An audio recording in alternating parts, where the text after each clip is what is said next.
And we will now transition to our discussion on moving Whistler forward and the webinar. When we crafted this concept for the panel discussion, there were whispers of a viable vaccine. The recent restrictions on travel had not been announced. And we were watching snow start to fall in the mountains with the excitement of the season ahead. For many of us, our focus has been on adapting our businesses to new protocols, training and retraining our staff, filling out page after page of grant and funding forms, changing procedures to meet new safety requirements, replacing floor decals that have been worn through the summer, and on top of it, and that is on top of all of the rest of the work that we put into overseeing our businesses every day. Our objective in the next hour is to give you a moment to lift your head up and consider the opportunities for the future. We have heard the terms recovery, resilience, build back better. But how can we do that when we are focused in the business? Supporting us in these conversations so that we could offer this webinar to the entire business community is the Resort Municipality of Whistler, one of our key resort partners through this. And through their community conversations through the summer, they have created several recovery committees that are working on a number of topics that you, members of the Whistler community, have identified as being priority. And our chair, our CEO, Melissa Pache, is chair of one of those committees and working tirelessly on the others, along with other incredible members of our community who are dedicating and volunteering their time to those very important discussions. It appears that we are having technical difficulties, and I had hoped to introduce you to Ginny Cullen, the Chief Administrative Officer of the RMOW, to say a few words on behalf of our presenting sponsor, but it does not look like we're able to do that at this time. We hope to invite Ginny to the screen following. That is not without our thanks, though, to the RMOW. We know that this is an important conversation, and having had the chance to speak with the panelists over the last week or so, there is a wealth of information and wisdom amongst this group that we are looking forward to sharing with you in partnership with the Resort Municipality of Whistler. So our session today will include presentations from each of our three panelists, and then we will open the discussion forum to questions and answers on the topics presented, and on the topic of how we move Whistler forward. We will be monitoring the Q&A feature, as always, throughout the program, and I encourage you to enter your questions throughout the presentation so that we can have an engaging conversation. So with that, I would now like to introduce our first panelist, Bryan Yu, the Deputy Chief Economist of Central One. Through his engaging economic reports, Bryan has become Central One's local celebrity, and with his work featured by various media outlets, including the Globe and Mail, BNN, Bloomberg, and BC Business. When he's not keeping busy as the Deputy Chief Economist, Bryan can be found spending time with his wife and kids or volunteering with various charitable and industry associations. And I can say in my conversations with Bryan leading up to this, he is very much looking forward to visiting Whistler with his family when the travel restrictions are lifted. So with that, Bryan, I will turn the floor over to Bryan. Great, thanks very much, Diane. I'm just going to start my video here. Hopefully everybody can see me all right. I am going to share my presentation deck. Give me 1 second here.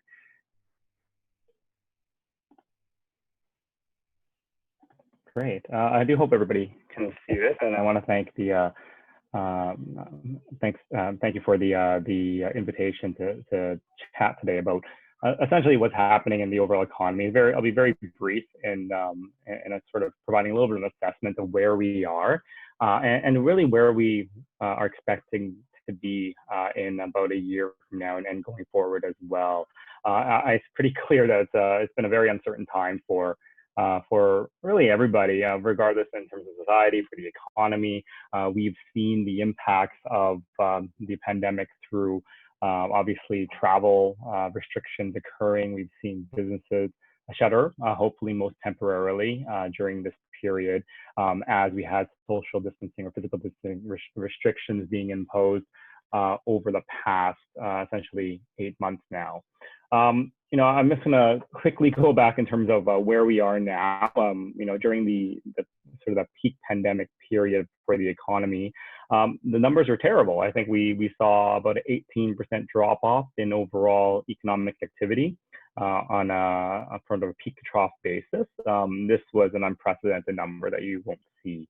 Well, and hopefully we won't be seeing it again in our lifetime for another pandemic. But we've also seen, of course, a rebound since then. We've had various, depending on where you are in the country, there was various restart phases. We never really fully shut down in BC. For some sectors it was, tourism was one. But for many sectors, they were either providing takeout services or curbside pickup for retail stores. But regardless, it's been a very wild ride for the economy. We have seen this rebound largely in areas like housing, largely in areas even in retail, online retail. But we're still in Canada only about 5% below where we were in February. In a normal recessionary environment, that would already be absolutely terrible. And the fact is that we were down at 1.18%. But we are recovering right now. The economy continues to rebuild back as we sort of move through the late 2020 period. And the numbers are still bearing that out. But again, it's right now we are seeing some slowing in that recovery phase in Canada. And I think, as many of you know, and as many of you are feeling, that this is very much an uneven type of a recession recovery. There were some areas that were exceptionally hard hit that remain in the deep, I would call it essentially for the sectors, essentially depression in some cases. You do see sectors like at the top end here that have either had very little impact or relatively little impact and are fully recovered. Finance and insurance, the housing market is booming across Canada, a little bit less so in the Whistler area where I think there's been quite a bit of demand for recreational housing and the detached side, but apartments are declining in prices. But overall, in Canada, we are seeing a strong demand environment right now for the housing sector. Sectors that have been easily physically distanced or allowing for remote work, manufacturing, for example, the office workers, technology workers, they seem to be doing fine. In fact, I think we're pretty close to where we were in February in some of these sectors. But at the bottom of this screen, what you do see is what we call that K-shaped recovery impact. Well, some sectors are doing well, other ones continue to do quite poorly nationally.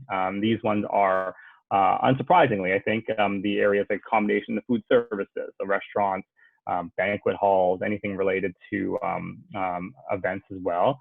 Arts, entertainment, recreation. So those are for things like concerts, things like large scale, let's say trade shows, things like that. Those are all part of these types of sectors. Transportation, warehousing, so sectors such as airlines, those continue to do quite poorly as well. So you do see that substantial differentiation between sectors. And when we're looking at this through the lens of, well, how has the tourism sector performed? The numbers are obviously haven't been very encouraging. We saw, given border restrictions, those are down easily in the 90 percentile range, 95% in terms of global travel. You see this, of course, both from the U.S. as well as overseas visitors. As for the most part, our borders do remain shut at this point. The occupancy rates for hotels, I understand you do have a lot of these numbers, but when we look at the Whistler Resort area, things were quite terrible at the front end. We saw when closing of hotels, of accommodations, those were essentially near zero in terms of the occupancy rates. They have risen. We've seen that with that domestic tourism during the summer, some increase in terms of the overall trend in hotel occupancy rates, but we're still around 40% on a season adjusted basis. Generally speaking, again, these are quite weak. So there are some improvements, but again, the key sectors for the Whistler area still remain quite weak at the current time.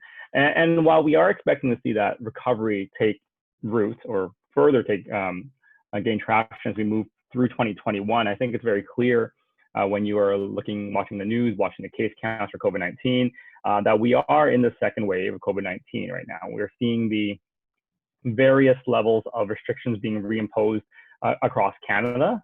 These are the cumulative number of 7-day period for various provinces. As you can see, that it's a startling trend in that these case counts continue to rise, and they're much worse than they were in the spring during our first wave.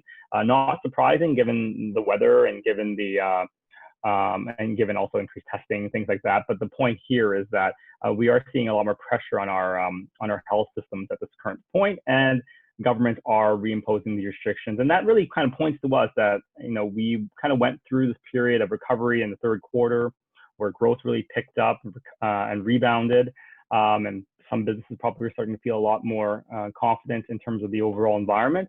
But we are in this scenario now that we call a winter of discontent as the COVID-19 second wave hits, and we are seeing further restrictions. And this is going to be coming on the backs of an already weak environment for businesses. I think that as we move through this, I would say a 3-month phase into 2021, businesses have been struggling for the last year. These are November 3rd numbers from the Canadian Federation of Independent Businesses, and these are provincial numbers. So again, it's going to be different depending on where you are. But overall, if we look at businesses being at or above full revenue in BC, only about 30%. So most businesses are operating below norms. Similarly, only about 60% of businesses were fully open in the province, of small businesses at least, during this week as well. So we're heading into this second wave and I would say relatively fragile footing. The only, I think, the benefit of it is that we kind of recognize that this is temporary. There's a vaccine on the way. And the various and federal government and various levels of government are now implementing, I think, some more measures to, again, support businesses, whether it's through the various CEBA accounts, increasing the emergency benefit account, providing more potential loans available to businesses. Adding to that is also that there's potential rent relief if your businesses are eligible for it. So I think the goal here is to, again, provide a level of support going through the second wave and in advance of a vaccine, providing more of a permanent lift to the economy. And then that's what I do think. There are better times ahead still where we're operating in a very challenging environment, but we have seen the results of the vaccine. We're also seeing that various countries around the world are expected to start vaccinating their populations as soon as actually in some cases December, potentially sometime this year, and even and of course into early January. And it will take time, but this does mean that investment cycles will be lifted, consumer spending will pick up, and we're going to see that lift in the hardest hit sectors of the economy as that vaccine rolls out. I still believe here that tourism is going to be a laggard in the recovery. What we need to see for tourism, what we need to see for accommodations, the hotel sector is largely a vaccine in play. We need consumer confidence. We need skies to open up, and that all is going to be contingent upon rapid testing, but also that vaccine is more widely available and people have been taking it before they get onto planes. That being said, though, once it does kick in, I do believe that the rebound will be relatively robust for tourism. There's a lot of people and money sitting on the sidelines during the pandemic, and that will be deployed once the pandemic ends into recreational tourism and non-essential services. And again, in terms of our outlook for the economy, we do expect to see that this is going to be a terrible year for 2021, a contraction of roughly near 6% for Canada before we rebound by about 4.5% to 5% in 2021. You can expect that, if you are taking on loans to sort of support your business, that interest rates will remain low. We don't have any anticipation that these rates, at least on the short end, are going to be moving any higher until sometime into 2022 or even into late 2022. The hotel occupancy rates, as I mentioned, I think that I'll just show a forecast from CBRE here, is that the blue line suggests, again, we've been in a very deep downturn through most of 2020. I think that the outlook right now, and given the outlooks from various the airline associations, IATA, globally, that global travel is unlikely to recover fully until I would say into late 2021, but it will. And in 2022, we'll kind of get back to that normal. I would be a little bit more hesitant. I'm more confident about the consumer travels and those individuals who are looking for recreation. versus some of the business travel, which will be tempered a bit by, I think, the advent of technology and whether or not people actually need to do broad travel for events and conferences going forward. But that again will likely rebound at some point in the future. So I'm going to leave it at that, and I'll have to pass it on to the next speaker, or Dan, who can provide an introduction. Thank you. Thank you, Bryan. Before we let you go right at this second, I do have a follow-on question, and it is in regards to that pent-up demand that you talked about. And that's one of the things that we're seeing in a lot of the analysis that's going on.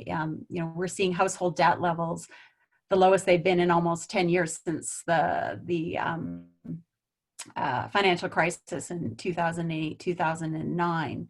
And knowing that we are relying on the Canadian and regional traveler, is that reflected within your projections of that 2022, or can we expect to see that pent-up demand as vaccines come out for Canadians to start traveling even more in Canada and spending more? Yeah, I think there will be. There's going to be a kind of two-pronged. The vaccine, when we see it coming out, probably mid-2021 for the general population. And I think that we will start to see that pent-up demand due to high savings, just people just not being able to travel for some time, really being unleashed. But of course, some of that's also going to be going into foreign markets as well. So people haven't been able to cross borders. So hopefully we'll also be benefiting from individuals who are coming from other countries into Canadian markets. So it's kind of a broad type of an environment where, given various government spending and government initiatives, that savings rates are high. So that is going to provide that nice little boost in mid-year onwards for various sectors. And I think, again, the hardest hit sectors are the ones that have not fully or have not recovered very much during this period. And that's kind of the missing link for the economy right now, is that. Thank you, Bryan. I look forward to further discussion, and we will now turn to our next panelist, Danielle Kristmanson, who many of you, I think, have met in the Whistler community, and has been an incredible advocate in the recovery efforts and committee meetings. So Danielle Kristmanson, Principal and Creative Director of Origin. Danielle is the founding partner and creative director, a branding, creative content, and marketing agency specializing in outdoor sport and tourism, the heart of Whistler. Danielle's expertise and wealth of experience has positioned her as one of the mountain destination industry's leading brand and marketing strategist. She currently works with destinations across North America. Danielle, very interested to hear your perspectives on tourism, and I will turn it over to you. Thanks, Diana. Bryan, that was super depressing. You must be happy there's no cocktail parties happening that you have to get entered into. And these days, it's always hard for me when I get a reality check, like a presentation like Bryan's. I operate most of my life, a year forward for our clients that we're working on, marketing campaigns and everything really on the long haul. And so I spent so much of my time in the future that when I'm forced into the reality of the present, it's always a bit of a bummer. But I am an optimist at heart, and I really believe in the entrepreneurial spirit of all of you and us in general, those, businesses that have been around either for a long time and are just trying to figure out how to make a go of this, or new businesses who are just being scrappy and trying to figure out how to survive and tap those entrepreneurial instincts. I feel like there is tons of hopeful things on the horizon. So maybe I can focus on that for a little bit for you. I'm going to share my screen and give you just a bit of an outlook. What Diana had said is that she was hoping that this session today would give us a chance to lift our heads up. And I want to acknowledge that doing that is super hard when you're up to your neck in what you're in right now. And I thought what I would do is try to just raise you up a little bit. We do this for lots of our clients, actually, where we try to identify some of the trends that are coming down the pipe in order for them to capitalize on them. So I thought that's what I'd do for you today, is I sort of switched some of them. I promised 10, and then Barrett told me one wasn't right. So I have got it down to 8 emerging trends that I think you could probably act on, as most of the people on this call being smaller businesses, things that are specific to our region and our industry. And I'll give them to you. I'll sort of highlight some of these trends for you, and then talk a little bit about maybe what you might want to consider as it relates to these trends. So the first one, and I think everybody knows this, it's obvious, the only thing we can do right now is get outside and go for a socially distanced walk or ski or hike, or whatever it is that we're doing right now. But what's happening is that nature and all businesses closely connected or related to getting out into nature, including our business in tourism at a mountain destination, is really experiencing a renaissance. And when I say renaissance, I mean some people are coming to it who haven't been there maybe ever. It might have been their ancestors that were there. But we've seen a lot of people coming back to the outdoors in ways that is starting to really surprise us. We have lots of clients that are outdoor manufacturers that are experiencing their strongest years yet. We've heard about this. Our bike clients are doing great. Our ski equipment and apparel companies are doing great. I think when we saw what happened when we opened up Whistler to tourism this summer, we saw that there was a demand for the return to nature. So my question that I'd love all of you to consider when we're starting to think about this trend is, it's easy to just be ready, but it's not as easy to be ready for the new customer that you're going to start seeing. These people who just bought a pair of runners for the first time, or just bought their first pair of hiking boots and have just discovered hiking in their urban environments. They're going to start coming to your door, but they're new to the outdoors. And I think a really good thing to keep in the back of your head is, how are you ready for them? I think so many of us in the businesses that we have and the types of clientele we're used to are used to a fairly sophisticated outdoor customer. And I think we might start seeing that that's going to change. And I think that's an appropriate thing to start considering as it relates to that first trend. The second trend I have is that we know this too, crowds are going to continue to be contentious. Whistler's events scene, which is so fundamental to who we are and our vibe and all of that sort of thing, is going to continue to be challenging, at least, like Bryan says, probably out into 2022. And so we've talked a lot about what do we do in the absence of our ability to create vibe or excitement or awesome experiences when we can't have something like Crankworks. And the question that I'd love you to consider is, what can you do to sort of tweak your business offering to tap the trend that has already happened towards more intimate and personalized experiences? We're seeing this across the board with all of the destinations that we work with, is that everyone is scrambling to try and figure out how to make their experience small, intimate, personalized, something that doesn't expose the customer to health risks, but also just makes them feel generally comfortable. That would be my suggested consideration for you in this, as it relates to this trend, is just thinking about reworking those offerings.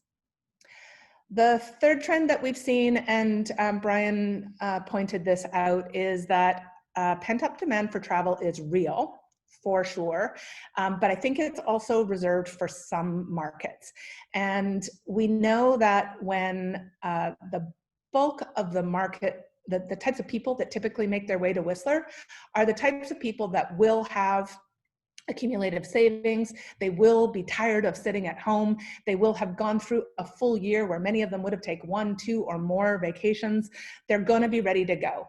But how the travel and tourism is going to reopen is going to mean that that may not happen for all of you on the same timeline.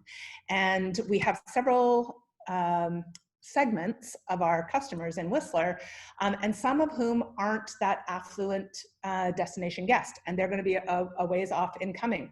We have had an increasing requirement to go back and look and welcome in the value-seeking regional market, and they're going to come back differently, and they're not necessarily going to come back with their pockets wide open. That regional market has not typically been that type of customer, and I can tell you that this is not going to change them dramatically. So I think it's really important, rather than just waiting for the pent-up demand tidal wave to hit you, is really analyze who your customer is. Just trying to get inside their heads, understand what you think that they've been thinking and doing for the last little bit, and try to anticipate when they come, how they may come back, and what they may be looking for. I think it's important that we don't paint this pent-up demand with the same brush across all of your businesses.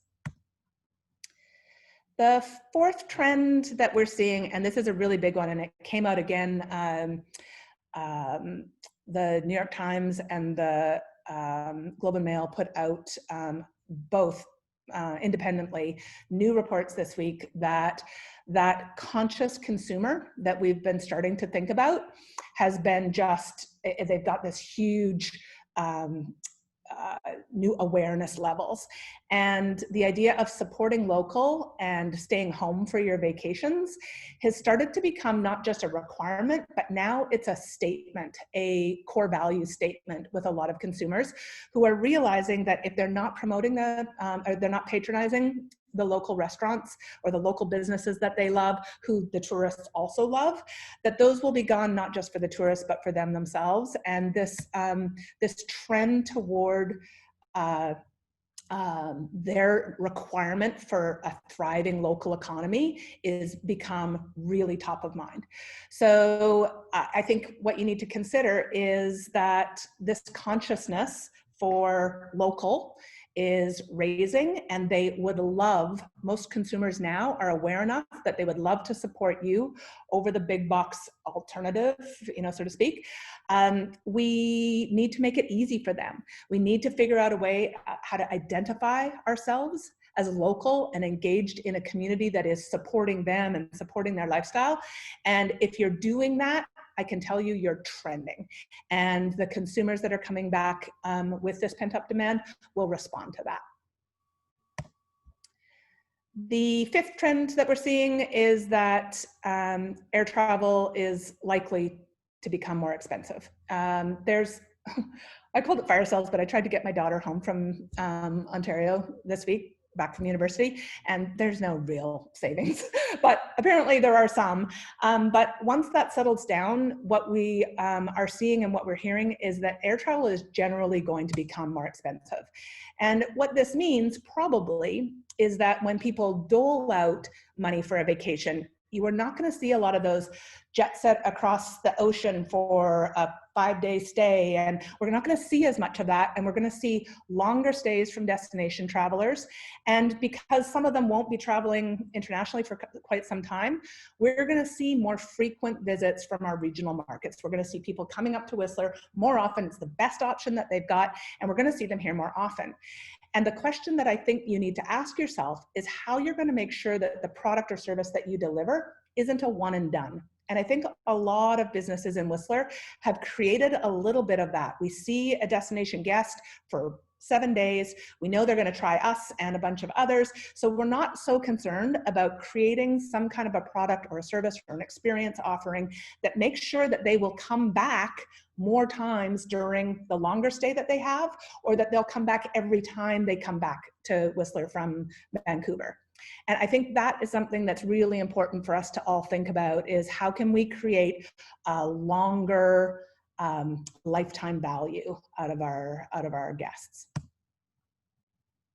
Trend 6 is health concerns are going to stick. These things are not going away. We've operated for a year now fearing for our health. And I think this idea of all of us really giving some real thought to how are we going to focus on wellness and safety of our customers over the long haul, when the requirement for plexiglass partitions and that sort of stuff are gone. What are we going to do to make it a part of an enhanced experience that is going to probably live for a long time, if not forever? The seventh trend I have is intensive trip planning will stay online. We've seen incredible upticks on how much time people are spending. Right now they're dreaming, you know, they're thinking about, they're planning a vacation that they can't even book right now. But this trend toward making sure that everything, every last detail is taken care of online is being precipitated by two things. One is we've just got a whole bunch, the entire world is used to living online now, and the demands that those consumers are making of online experiences is really high.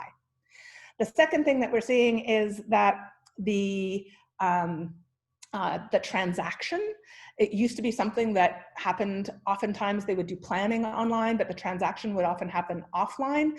Well, again, we're just seeing so many consumers now comfortable with that. You know, online shopping and e-com has reached an all-time high. And I think what we're needing to make sure is that all of you have optimized your online presence to meet this new consumer requirement. There is zero tolerance now for a tourist, a traveler, to get onto your business and not be able to make a reservation, to not be able to maneuver, you know, in a mobile environment, to have a clunky website that doesn't load, that doesn't work. Those things, people are so frustrated by poor online experiences right now that I think it's a notice to all of us to get that together. The good news is there's a ton of kids out there who are willing to make websites for absolutely nothing. Trend 8 is that this is not the last global impact event we're going to have.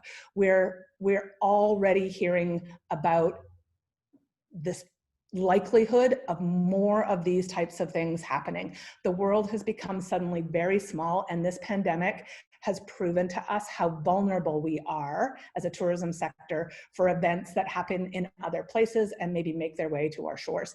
So for me, the biggest thing that we could be doing right now is be really ready to be constantly nimble. And this is what I mean by this scrappy survival instinct that I know almost all of us have, is that we need to be ready to react when things happen or when we see them coming down, to look at how can you pivot your business, even if it's not a complete left turn. What are the little things that you can constantly do to adjust for your business success over time? That's what I've got in the way of trends and suggestions on how we might tap them. And I'm happy to talk later when we have some Q&A. Thank you, Danielle. Just so many insights. I've got a list of questions, but I want to, as you say, get to Jill and then open it up. I know this is a group that can really engage and advance the conversation. So thank you for that. And I will now introduce Jill Earthy, who is joining us. Jill is the CEO of the Women's Enterprise Center, principal for the Risery, and advisor with Brookfield Institution for Innovation and Entrepreneurship. The Women's Enterprise Center is a nonprofit organization supporting women entrepreneurs with loans, education, mentorship, and advisory services across British Columbia. Jill has served in senior leadership roles at Female Funders, Front Funder, Futurepreneur, and the Forum for Women Entrepreneurs. And I think that is the most times I've said entrepreneur in one paragraph, which does explain why we have invited Jill here today. And Jill, I will turn it over to you. Thank you so much, Diana. And it's so wonderful to be here. So I'm just going to share my screen. And here we go. Yeah, really appreciate the opportunity to be here, and especially following on the heels of Bryan and Danielle. And Danielle, your presentation is absolutely gorgeous. Your slides too, very inspiring. So yeah, fantastic. Thank you so much for having me. You know, the Women's Enterprise Center has been a longtime partner of the Whistler Chamber. I know Sue Adams is on the line, and she served as a board member for many years, and we're appreciative of that. And as did I, also on the board for 8 years, and now serving in the role of CEO. You may also, some of you may recognize Carrie Lee Auger there, who was a longtime Whistler resident as well. So just a quick summary. Diana mentioned a little bit about what Women's Enterprise Center does, but we're a nonprofit serving women entrepreneurs across the province. And as we've discussed, the last few months have been quite extraordinary. So we take a really holistic approach, and I'm going to just set the stage before we dive in to sort of looking ahead. But I think this has been really critical. So we take a holistic approach looking at education and skills development. We offer capital to business owners who are both starting and growing businesses. And we then wrap them around with business advisory and information services, and of course, a supportive community working with partners like the Chamber across the province. And so when we've moved into this last few months, we are a development lender. And so we had a little bit more flexibility in how we are able to support entrepreneurs by deferring loan payments, by forgiving interest. And I can actually say that right now, all of our loan clients are continuing to make payments because we've been able to be flexible.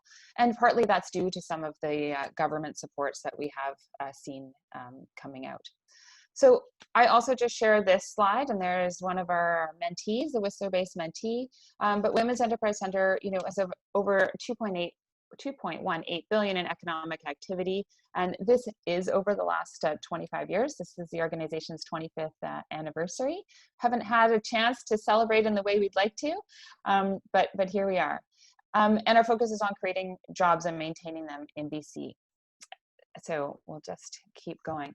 But the other key thing, so I'm going to talk a little bit about the adverse impact on women entrepreneurs and other underrepresented entrepreneurs, but then how we can all move forward together, which is the theme today, of course. So I think it's important to note that prior to the pandemic, there were a number of gaps. And, we look at pay gaps. We know that women traditionally have made less money than men in a variety of roles. There's a work achievement gap where women haven't been promoted at the same rate. There's the funding gap where women entrepreneurs receive 2.2% of venture capital and access about 14% of traditional loans. That's another key stat. Pricing gap, the pink tax there is relating to additional taxes that we pay on feminine hygiene products and other things. And then the unpaid labor gap that we talk about. And then the key thing, and which is optimistic moving forward, is the investing gap, where women don't invest in public or private markets in the same way, and therefore aren't earning the returns. But we're actually seeing that shifting, which will help us as we move forward. So the impact of the pandemic over the last few months, we have definitely seen more women hit in the jobs and sectors that, particularly tourism, which we're talking about today, travel and transport, retail and food. There is a higher representation of women in those sectors, and so they're struggling. We also see a gender gap in the digital industries. That's been a long time gap in the technology sector, and so we're unfortunately, due to the pandemic, we're seeing that gap widen. And then there's the increased household responsibilities, and that's both childcare and elder care and other household responsibilities that more women seem to be taking on, particularly small business owners, as they're juggling working from home and managing, kids certainly in the spring who are at home, or even now for a variety of reasons. So that is widening some of the gaps and is a concern. So I just wanted to share too, so as a lender, we are still seeing people reaching out for loans. We've also been distributing one of the government programs, the Regional Relief and Recovery Loan Program. And we have seen an extraordinary number of applications, particularly compared to some of our colleagues in the other Western provinces. And a big, as you can see, number of loans in the accommodation and food service areas, tourism, operation, arts, entertainment, recreation, and retail.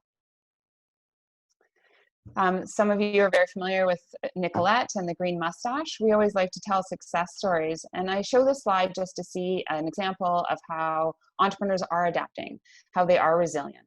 So Nicolette, again, as many of you know, has 6 locations as a retail outlet for health food. And so and then also provides education.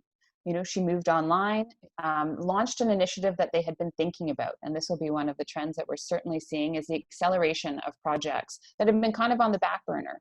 And now entrepreneurs are recognizing, okay, it's now or never, I need to adapt. So this would be one example of that, of Nicolette launching a zero waste market as a result of this. But did experience having to lay off staff. And then was able to rehire some, but as we know, certainly in the Whistler region, a number of those staff left the region early on, so rehiring was challenging. but did other things like simplifying the menu. We're seeing that in a lot of restaurants and retail as they're adapting, simplifying the menu to manage inventory, food costs, and adapting to more delivery and takeout. In this case, Nicolette launched an online marketing campaign to increase awareness and did access government support programs, both wage subsidies, rent relief, as well as the CEBA, the $40,000 loan, which is now being topped up to with an additional $20,000. So lots of resources.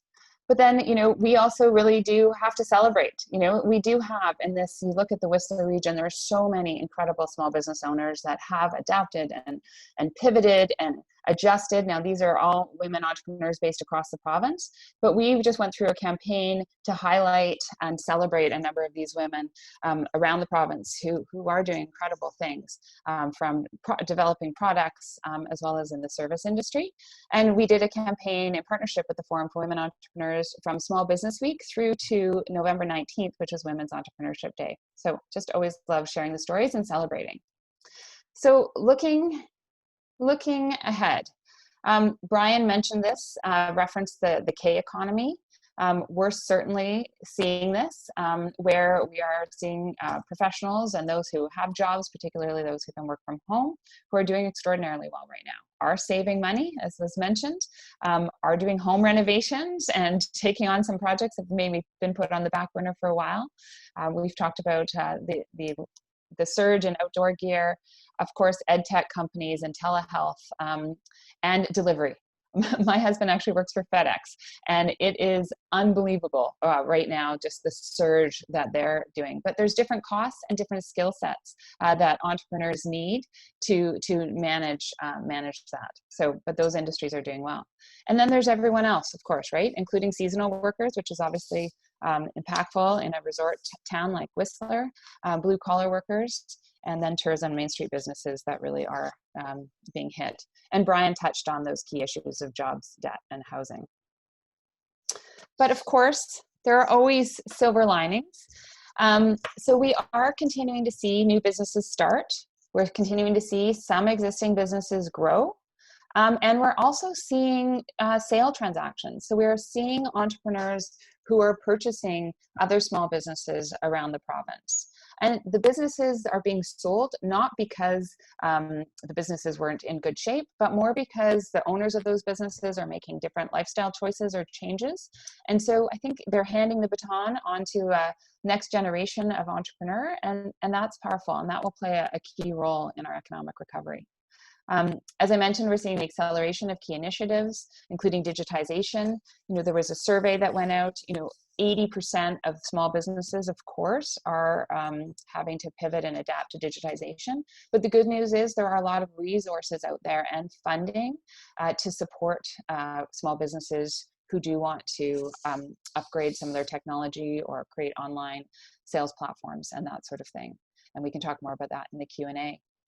And then, this is a time of change, of great disruption. And we are seeing that across many sectors, certainly in the tourism sector. We talked about the retail sector and the restaurant sector, but also in the finance sector. People are not standing for certain things, and they're recognizing that some systems were broken and need to be fixed, and new models need to emerge. I think about new funding models, more patient capital, more values-based types of financing, just as one example. And that's going to be really impactful as we move forward. And then there's greater acknowledgement. Danielle mentioned too, the focus on nature and the environment, the recognition of the importance of social impact and social impact entrepreneurs, which in some ways in the past have not had the recognition deserved. And so that acknowledgement is going to be really critical, and making sure that we have programs and supports to help those companies thrive. And also acknowledging unique paths. Certainly for women entrepreneurs, there are unique pathways that women entrepreneurs take, but it's not just women, it's different cultures, it's across, different risk factors, but for both men and women, all genders. And so we are acknowledging and being able to speak more freely about different paths and seeing entrepreneurs sort of push that forward. They're not just going to take certain types of financing or this, they're going to really make sure that they can be true to their values as they grow their businesses. And we're here to support them along the way. And then what I love too, of course, is the increased focus on collaboration and local. So that was referenced as well. But I love to hear that there's a surge in memberships for the chamber, and we're going to see more collaborations, more across small businesses. We're seeing that already, but that is going to be a really critical piece where there are complementary products and services banding together to support each other moving forward. So, you know, I love how Danielle is always looking ahead beyond the now, but we are seeing a lot of small business owners still in this sort of messy, sticky situation and just taking day by day. There's exhaustion that's setting in, right? Both mental and physical, because every day is different right now. And we still have a long way to go. We're seeing a bit of a shift where people are looking at short term, which is really the next 3 to 6 months. And hopefully we'll have the vaccine by then, as Bryan said, and other, you know, be able to move forward in a fresh way. But then entrepreneurs are planning as well for that next, the middle term, the midterm, the sort of 6 to 12 months, and thinking ahead, a year from now, where are we going to be, and where are we going to be able to what are we going to be able to implement, and then the 12 months and beyond. So lots and lots to think about. You know, it is a challenging time, but we are absolutely all in this together. And I look forward to the Q&A. Thank you. Thank you, Jill. And we will just bring all of our panelists to the screen now. If I could get Bryan, Danielle to share your video again, that would be great. We do have a couple of questions, and I just remind those joining us today to put any questions that you have into the Q&A. I know there's a few that have come up across each of your presentations, and I just want to touch on those for a bit as we see the questions come in. I think what I'd like to start with is that digitization. So Jill and Danielle, you've both brought it up. I think, Bryan, we've chatted in the past about e-commerce and what that, when we look at the actual economic impact of digitization. Danielle, I would love for you to send me the numbers of these young people who are going to do websites, because getting one right now is very hard in the sense of just the time it takes. So I put this out to each of you. When you say digitization for the small and medium-sized businesses, to create that brand and that connection as people are going online, what would be 1 or 2 recommendations that you would make for them? And Danielle, maybe I'll start with you in that question, and then turn it to Jill and Bryan and their thoughts. Mm-hmm. I think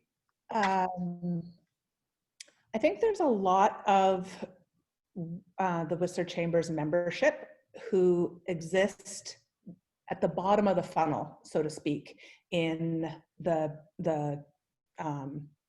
how a guest books and thinks about a vacation. So I would hate if all of you pressed pause on getting all of your digital assets dialed up perfectly because you're worried about how you're going to brand it, because Tourism Whistler and Whistler Blackcomb are doing all of the heavy lifting in that area. And so I think, yes, everyone should focus on who you are as a business and what you want to say about yourself and presenting your brand in a way that would be really compelling. But what I'm talking about is utility. And I think more than anything first, just make sure it works and that it's a seamless, frictionless experience, that someone can easily get the information that they need, that they can transact on that website, that they can reach you. The chat functionality and stuff like that is super easy now. Do not overthink this, folks. Go out, get a Squarespace template, get a kid who can put it together. Don't try and get crazy, just get your websites working. And I can tell you that there's a lot of the bigger businesses that I suggest are probably on this call whose sites are not working and optimized for mobile, which we really need to get to. I would just worry more about utility over brand at this phase. There's always time later to go back and tell your story in a really robust way. Yeah, I would absolutely agree. You know, we're seeing too, you know, 97% of businesses have now become more technology dependent, but it's absolutely about utility and user experience, right? I think our attention spans have shortened as well in this time. They were already on that track, but we're spending so much time online that if you can't have a smooth user experience when you're signing up for booking a hotel or signing up for an online course, then you're going to abandon it. So that is everything. And I agree. It's not going to be perfect. It's a living situation. Yeah, I'll just add, you know, not a marketer, so I have no idea how to actually get people to the website. But I will say what we know in terms of the retail space is that, you know, growth has recovered in retail, but it's up 74% year over year for e-commerce. And that doesn't even include some of the large scale, warehousing sort of Amazon numbers. So it is a key component of any business at this point. And if you don't have one, you're obviously missing out, especially in the current environment. You're absolutely not making sales when you need to do curbside. And really, it's just the ease of use. You know, people have time, but they're not going to stay on one single website to purchase a good if they can get somewhere else. So really, it's ensuring that you have that ease of use at this point in time, and again, a product and a user experience. I will say one more thing. Having a cart abandonment strategy is super important, because there are people that will just get so far and they'll have your service, your offering, your experience, or whatever in their cart. Make sure you're checking that all the time and make sure you're like getting in touch with those people. They've probably abandoned you because the experience wasn't frictionless. Yeah, great advice. Picking up on another component of the presentation, Danielle, and I think I'm rephrasing a bit of a question that's in there in our Q&A session, our Q&A screen, is around how does Whistler as a community go to this marketing? So you're right, we have Whistler Blackcomb and Tourism Whistler doing this heavy lifting, but how as a community do we come together to create that loyalty brand where all of us are contributing to that marketing effort? And the idea being, you know, a phrase I used to use is we'd have 7-day relationships with our customers. They would come in on a Monday and get their coffee before their ski day, and they would stay with us until their departure on the Sunday. If we're going to see that revisiting, how as a community can we really engage in that marketing effort? I don't know if I know the answer to that 100%, but making sure that you're optimizing or utilizing every single channel that is available to you while the guest is on resort is critical. And there's things that lots of us don't even think about, but what SMS can do for us. You know what? Call up TELUS or your provider, ask what opportunities they have for sending SMS to clients or to customers while they're in a geofenced area. Look at how you're using Whistler's local media. Look at how you're providing all of the information about your business to the bigger partners is Tourism Whistler and the Chamber and every other organization that represents your services. Do they have the most up-to-date information? Do they have the best photos of your product or service? Are you using all the channels that are available in the best possible way? I think if we all started thinking about what can we do to like bring more people, we're just all of us entrepreneurs, we're a small drop in the bucket. And I think we just really need to support those people whose job and have teams to do that. Let's us just make sure we're getting all the right information out there. Could it also be just building on that, like collaboration is so critical, and I know that happens, you know, a lot right now. But creating unique experiences and bringing small business owners together, and I know the Chamber does a lot of that already. But you know, sharing those stories, highlighting them, and connecting some of those dots that are of those offering complementary services to work together to create unique experiences. Yeah, and we've seen that, again, supported by the RMOW. We had a number of sessions where we call them communities of practice and bringing people together and sharing those stories that are just so critical. But then marketing them and getting them out there. Yeah. I'm going to turn a little bit to, I'm going to turn to the Q&A, and I'm going to read this one from Sarah McCullough with Whistler Blackcomb. So Danielle, you noted the need to be ready for new customers just now discovering the outdoors. How important is the need to be welcoming as well as diversity, equity, and inclusiveness in being ready for this new customer. So we look at that, we see that as a critical component of moving Whistler forward, is around diversity and inclusion with our Indigenous nations as well as our youth. So look to your thoughts on that. How do we welcome the new customer and commit to equity and inclusion? I think we have to be, first off, inclusion is starting to become a weird word that I think some people are, especially the BIPOC community, is really rejecting. It suggests that it's our space and they're welcome into it, which is really, I think, the first step to admitting that this is not our world. This is a world that we happen to operate in. I think accessibility means that the entry points are easy. And if that means that they're met from a language perspective, from a cultural perspective, from just an acknowledgement that they may not have the familiarity with our surroundings and the process and that sort of stuff, is I think what we need to do. I think certainly everyone, Whistler Blackcomb included, is really focused on showcasing marginalized or BIPOC communities in their advertising. I think there's another thing that we're really seeing. There's a real risk associated with the tokenism, associated with getting your one BIPOC person into your advertising, or getting every single type of BIPOC person into your advertising. It's people can smell a fake a mile away. So really the first best step is make sure that your staff and your organization represents those people, that you've got people of color and Indigenous people working in your businesses. That's the first step to being authentic to it. And I'd say anything else is probably not enough. I love that. Jill, any other comments, Bryan? No, I mean, I would just say absolutely. I mean, inclusion, you're right, it's an overused word now, and inclusion is about being invited to the table in a simple sense, right? And then there's the belonging piece, right? And feeling like you're actually part of the experience, in this case, the conversation. So it does need to filter all the way through, right? From marketing materials to team members, because we all have bias, right? We all have bias, and we need to recognize that, and then you need to see it to be it, right? So sharing those stories, but right the way through in an authentic way. Absolutely agree. I know that has been a topic that came up at the Chamber, and for those of you that have registered for a Spirit Pass, we partnered with Gustafson School of Business and UVic and offered unconscious bias, an introduction to unconscious bias as part of the Spirit Pass program this year. For exactly that.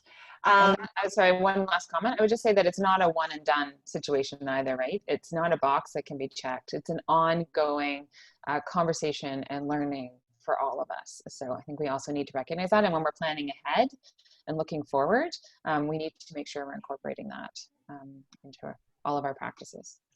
And I will put something out there for members of the business. The Squamish-Lillooet Cultural Center offers virtual tours, and their ambassadors have an opportunity to educate your teams around the First Nations in this land that we are guests on. And I think that it's a simple, easy, virtual, online opportunity to start to educate ourselves. So I just put that little plug in. I will. The next question we have here is related to the discussion of new outdoors people. How do we best acknowledge the value of our natural surroundings in attracting and retaining visitors? And I'm going to take a bit of a swing on this. And Bryan, talk to you about that recreational visitor and what we're seeing for the pent-up demand around travel to natural settings. Yeah, I think that in terms of recreational travel, there are going to be ones who are coming back first. Largely, they will be the ones who kind of have that kind of demand. They'll be waiting to get out, waiting to come into Canada in order to enjoy Vancouver. I think that generally, despite our rise in COVID cases, I think that Canada has still generally been seen as a country that has done relatively well. Where we're really concerned about, in my opinion, is the business travel and the event management side. That is going to take quite a bit of time. Number one, for people to get to be comfortable in sort of a conference type of a setting, number one. And secondly, I think a lot of businesses are going to be looking at their own costs and expenses, say, well, do we really need this? Do we need to have that experience over there? And that's going to be a challenge, I think, in terms of pivoting for businesses, like who is your client? And if you have to start to move yourselves into a different slant over time. That's a good point. I know we're seeing a lot of in-person events and things still being pushed beyond next fall, right, and into 2022, as you indicated. So those, especially those larger conferences and events, I think we might see some of the smaller board meetings and maybe retreats and things coming back to Whistler sooner, but those larger corporate conferences and special events, definitely delayed. But people are reallocating that money in different ways too. So whether it is different enhanced marketing or team development or other things. So we are seeing that money still being spent, just in different ways. Yeah. Danielle, any final comments? You are on mute though, be careful. I might just address that question. I might have heard it differently than the other two panelists did, but I think what's important for us all to remember is that welcoming a new outdoor guest to our environment shouldn't be a carte blanche. You know, it shouldn't be unfettered access to what we have, because what we have is really special and what we have is really sensitive. And I think what we have to have is a layer of education and a layer of stewardship, how we feel about not just our physical environment and how we protect our physical environment, but how we want to protect our culture, our mountain culture. Those things are really important components that we shouldn't let go of in this process. And I don't think we should be afraid to share that, to share the values that we have with these new guests. We want them to become our best guests, people that care about the place and the people in the community that we do. So I think that's a part of how we need to relate to this, this new guest coming to see us. Thank you. And I know there's an event planned in the fall with Whistler Learning Center around regenerative tourism. And I think it will be a topic we will see discussed again and again. And it looks like we have gone to our time. I think I have a list of 9 questions here just from your presentations, and I'm sure we would have many from our attendees, but we do want to respect people's time. So I will say a quick thank you. I am going to turn it over. We have been able to connect Ginny Cullen. So Ginny, if you would like to turn your camera on and say a few words on behalf of our presenting sponsor, the Resort Municipality of Whistler. Thank you, Diana, and sorry to pop in there in the middle of the conversation, but all good. I just wanted to say a couple of things around what we've been doing in response in the pandemic and how we've been working with the Chamber over the last 7 to 8 months in terms of response for businesses in particular, but also within the greater community. So as you know, in March, we opened the Emergency Operations Center at the municipality, and part of that was liaising with local businesses and understanding what the needs were within them. And part of our response for that was one, making knowledge available in terms of our resources, as well as information that we are learning, making it available to everybody freely, so that we can lessen the burden of new information and learning that's needed on this ongoing basis right now, given the uncertainty that we sit in on a weekly basis. We've put that up on our website and coordinated this with Melissa, and it seems to have been helpful for many. I think when we last looked last week, we had 60,000 visits on that one web page, just as it relates to COVID resources. So I think that's good. We also did some village walkthroughs and brought in some just information on safety, as well as just really simple materials like stickers to do what we could to help businesses. And it was a really good way for our staff just to get to know the frontline staff in the community and just start to build those connections.